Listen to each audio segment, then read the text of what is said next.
Bonjour tout le monde. J'ai parlé de la législation autour du travail des enfants deux reprises sur cette chaîne YouTube. L'année dernière sur une petite historique de la législation en général pour le travail des enfants. Et la semaine dernière avec la question du travail des enfants dans les mines. Et ces deux vidéos m'ont amené quand même à une réflexion en observant les débats qu'il y avait autour de ces lois. Alors, les débats surtout pour la loi de 1841 qui venait interdire le travail des enfants en dessous de 8 ans. Première loi qui encadrait l'ensemble du travail des enfants, enfin quasiment l'ensemble, puisque les petites entreprises de moins de 20 personnes de mémoire n'étaient pas concernées. En tout cas, les petites manufactures n'étaient pas concernées par cette loi, mais la grande majorité commençait à être concernée. Et avant, il y a eu donc l'interdiction du travail des enfants au fond des mines, en dessous de 10 ans, donc sous Napoléon. Alors autant pour cette loi, à l'époque, il n'y avait pas vraiment de débat public, on était sous l'Empire, il n'y avait pas de liberté de la presse, pas vraiment de pouvoir législatif, pas de débat public. Donc il n'y a pas vraiment eu d'argument contre le vote de cette loi. Par contre, il y a eu de fortes résistances pendant plusieurs décennies à sa mise en application, en l'absence de fort contrôle, d'inspection du travail, tout ça, ce qui faisait que dans les faits, elle n'était pas appliquée. Et cette réticence à l'appliquer montre bien qu'il y avait une opposition. Par contre, à partir du moment où il y a du débat public, et donc on peut prendre notamment l'exemple de 1841, donc interdiction du travail en dessous de 8 ans, les arguments qui sont sortis, et certains rappellent quand même des souvenirs. Notamment l'argument qui fut vraiment sorti à cette époque, cette loi va ruiner l'industrie française. Avec cette loi, notre industrie ne sera plus compétitive. Je sais pas vous, mais moi ça me rappelle des souvenirs, cet argument. On l'a réentendu entre-temps, régulièrement. Là, régulièrement, à chaque fois qu'il y a eu des lois pour réguler pour le travail des enfants, même si ça commence à dater maintenant, mais tout ce qui a été sécurité au travail, droit du travail, temps de travail, et aussi dans les arguments, les débats sur le code du travail qui a eu récemment.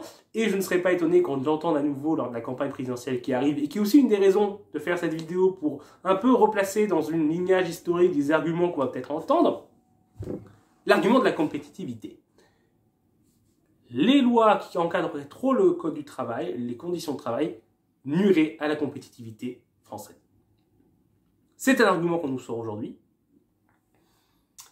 Et c'est l'argument qu'on utilisait du coup pour justifier de continuer d'envoyer des enfants de 8 ans travailler sans aucune limite, que ce soit d'âge, de temps de travail et de conditions de travail. Alors, comparaison n'est pas raison, et je n'irai pas forcément jusqu'à dire que... je n'irai pas jusqu'à dire que les personnes qui utilisent cet argument aujourd'hui veulent retourner au travail des enfants. Clairement pas, je ne pense qu'ils n'ont pas ça en tête, c'est pas plus dans les mentalités aujourd'hui, du moins pour une grande majorité d'entre eux. Quelques exceptions, c'est possible. Mais cet argument, dans ses racines, en le dépliant jusqu'au bout, pourrait amener à justifier ça. En disant que si on doit l'écouter aujourd'hui, pourquoi on n'écouterait pas l'argument avant? Et dans les faits, cet argument s'est révélé dans le passé faux. Ce qui, encore une fois, ne signifie pas forcément qu'automatiquement il est faux aujourd'hui, mais c'est quelque chose à avoir en tête. Ça n'a pas ruiné l'industrie française, ça n'a pas nuit à la compétitivité, que ce soit donc la limitation du temps de travail de 1841, mais aussi les différentes évolutions futures sur la limitation du temps de travail des enfants, ou la réduction du temps de travail, la journée de 11 heures, enfin de 10 heures, puis de 11 heures en 1848, la journée de travail de 8 heures en 1920. Ça s'est fait dans le cadre où l'industrie française se développait grandement. D'ailleurs, il y a eu le plus d'avancées sociales, quasiment, la majorité des avancées sociales de notre histoire sont faites dans une période où l'industrie française était en plein essor. Donc elles n'ont pas nuit, enfin en tout cas, elles ne semblent pas avoir nuit. Alors ça demanderait une étude économique bien précise pour être sûr et en tirer une conclusion absolue, mais à première vue, ça ne semble pas avoir empêché le développement de l'industrie en France. Et que le développement de l'industrie en France a plus semblé être déterminé par des facteurs technologiques, scientifiques, et que juste ces facteurs-là le code du travail est trop restrictif. Et comme la désindustrialisation plus récente me semble plus due à des facteurs technologiques et de mondialisation qu'à un code du travail purement en France. En tout cas, c'est mon impression, même si on commence à sortir de l'histoire.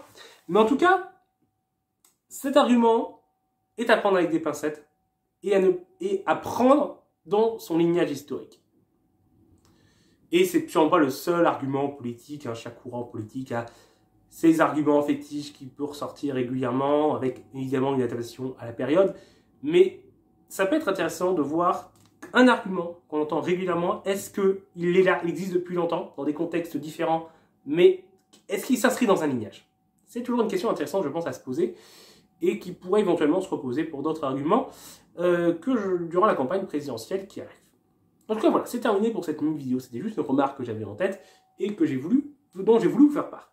J'espère que ça vous a intéressé. Si c'est le cas, n'hésitez pas à aimer la vidéo, à la partager et à vous abonner pour ne pas rater les prochaines vidéos. Au revoir tout le monde!